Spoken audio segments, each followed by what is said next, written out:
Hello, class. I'm not able to be with you today, so I'm here with you in spirit. Today, what we're going to do is we are going to start our review for our films literature test that you will be having. Now, since I'm not able to be with you today, and since we have not been able to cover it as extensively as I've wanted to in the last few days, we are actually going to be moving the test until this coming Tuesday, so a week from the day you are watching this. So you're welcome. Sorry for all the loud cheers of applause.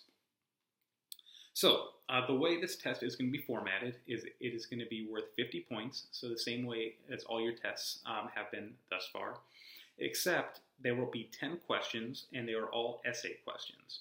So if you can do math quickly, it's 5 points per question, and they will be answered pretty extensively. The minimum may be about 3 sentences, while the max will be anywhere from 5 to 7, depending on how much you're writing. Since there are 10 questions, I actually will give you all 10 questions. Again, you're welcome, but I'm going to be giving you more than 10 questions. And so it'll be your responsibility to study and research all of these, and most of them will be on your test. Now, I will also clarify there will not be any questions that we did not go over today. There will not be any questions on the test that we do not go over in this video. So rest assured of that. Now, also, these questions are not necessarily going to be word for word, but as long as you make sure to take good notes regarding the questions and you utilize your time of in-class working in groups to discuss these questions, you should be more than fine. As well, I will be here tomorrow to delve into these more in depth with you. So let's start with one of the first questions, and this one will be from The Truman Show. And this question, I want you to be able to list, let's say, between 3 to 4 Christian allusions that we see in The Truman Show. Now, I want you to be detailed with this, so I want you to give me an example from the scene and how it relates to some sort of biblical theme that we see in the Bible. Simple enough. Another question that I want us to jump on is regarding The Truman Show as well. And this one that I want to do is understanding Truman in his artificial world. So, as he lives in this artificial world, what happens is we see that he starts taking more control over his own life. So what I want you to do is I want you to be able to describe the kind of evolution or journey that he takes into becoming more empowered.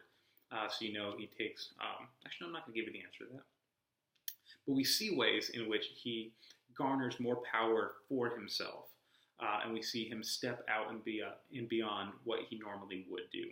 So describe his journey to empowerment, and I want you to give specific scenes that help to demonstrate this. Okay, specific scenes, so that as you write about it, you make references to parts of the movie that show how he grows in his empowerment.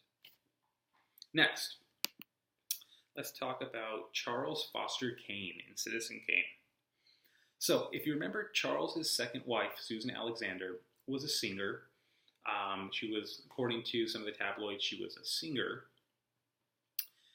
But Charles really wanted her to be a singer. So much so that he built the Chicago Metropolitan Opera for her, even though she couldn't really sing that great. My question is, why was it so important to him that she be a singer? Not just a singer, but an actual bona fide professional singer. It became clear at certain points that she was okay not being that, but he needed her to be that. Why? What was his motivation? What did he get from it? So make sure to discuss that as well. Let's see here. Let's pull up another question. This question, in The Truman Show, begins with the opening credits for the actual television show, The Truman Show. If you remember from the opening scenes, we don't see Jim Carrey, Ed Helms, based on his name. We don't see, gosh, I'm spacing all these people's names right now. Laura Linney's name. It says the opening credits start with the show of The Truman Show, starring Truman Burbank. What does this say about the artificiality of movies and the way that we tend to view things? So make sure to discuss that in your groups. What is it about the opening credits of the show and showing the actual opening credits of the television show that the movie is based on? And what does that say about the artificiality of movies and the way that we view things? Similarly, I wanted to ask you about Christoph's relation to Truman. So one of the things that we see is that Christoph manufactures Truman's relationships in order to keep him in the dark. So what I want you to do is I want you to describe specifically 3 relationships that Truman has with his wife Meryl, with his best friend Marlon, and with his mother. And I want you to give examples and instances in which they're used to keep Truman from discovering the truth and keeping him in the dark, keeping him in Sea Haven, the made-up world that he lives in. Let's see here. All right, you guys' favorite. Let's jump to the Tree of Life. So, in watching the Tree of Life, one of the things we see at the beginning of the movie is an opening Bible passage. So first, I want you to look through your notes and find that Bible passage, find out what it references and what it says. Next, I want you to, in keeping that in mind, I want you to think about this question. At a certain point in the movie, we see this insertion of creation and the creation of the universe and the world and life. And then it transitions to the O'Brien family. So what I want you to talk about is what does the purpose, what does the insertion of this creation story, what does it suggest of the O'Brien family's experience of suffering? And again, if we look at the Bible passage that precedes the movie, this will be really helpful in illuminating this question. So make sure to go back, discuss this with your groups, and make sure to review the Bible passage that the film discussed at the beginning of the movie. Let's see. Next question.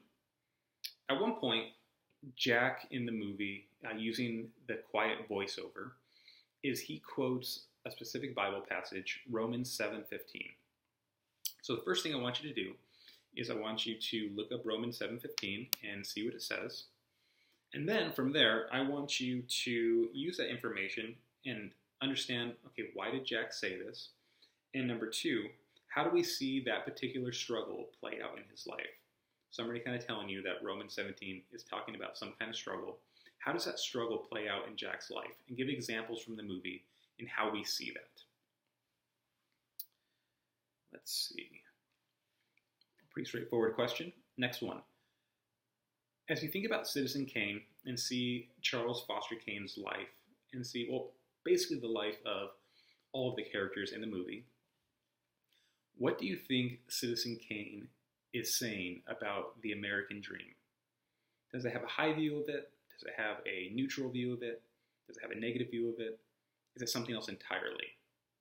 So make sure to discuss that and use examples from the movie to back up your rationale.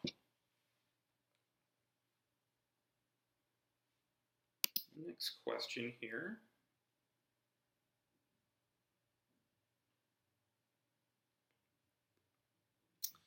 I want you to be able to compare and contrast the 2 strong female relationships that Truman has in The Truman Show, specifically with his wife Meryl and with the woman that we know as either Lauren or Sylvia. So one of the questions is, I want you to discuss in your groups, what do these 2 relationships say about the authenticity of romance and love? Okay, so as we see these 2 relationships play out, what do these 2 relationships say about the authenticity of love and relationships? So make sure to discuss that in your groups as well. Next question, again from The Truman Show. Christof indicates that he thinks Truman is protected on Sea Haven Island, describing it as his version of a utopia. However, Truman still wants to break out. So my question is, what does this say about the division between a utopia and a dystopia? Right, if Christof's world is such a perfect place, why is it that Truman is so set on escaping it? Does that in fact make it not a utopia, but an actual a dystopia, even though things may be technically perfect? So again, discuss that in your groups. Let's see what the questions we have here.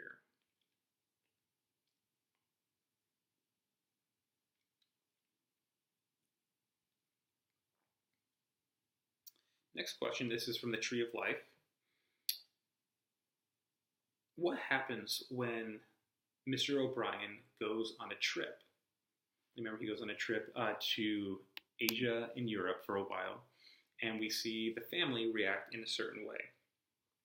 So my question is, what might this suggest about the relationship between nature and grace?